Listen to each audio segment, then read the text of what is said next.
Yung taong sobrang mapagbigay, mag-iingat ka dyan. Alam mo kung bakit? Kasi hindi lahat ng pagbibigay tungkol sa sobra nila.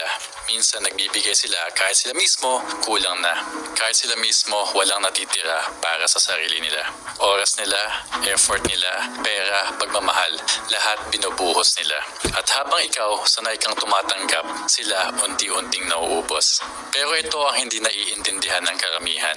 Ang taong sanay magbigay ng sobra, sila din yung marunong magbawas, marunong mag-cut off. At kapag napagod na sila, hindi ka nila kakausapin, hindi yan mag-i-explain. Uubusin nila yung access mo sa kanila. Bigla-bigla, wala ka na.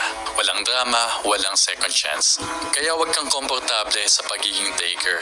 Huwag mong gawing ugali na sila palagi ang nagbibigay at ikaw lang ang kumukuha. Kasi tandaan mo, yung huling bigay nila sa'yo, yun na pala yung last.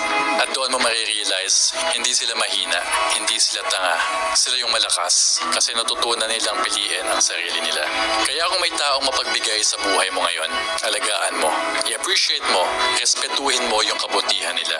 At higit sa lahat, matuto ka rin magbigay, matuto kang magbalik.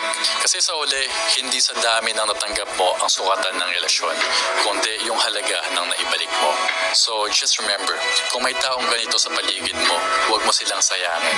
Kasi once mawala sila, unang-una hindi na babalik yan at maaaring wala ka nang mahanap na katulad nila.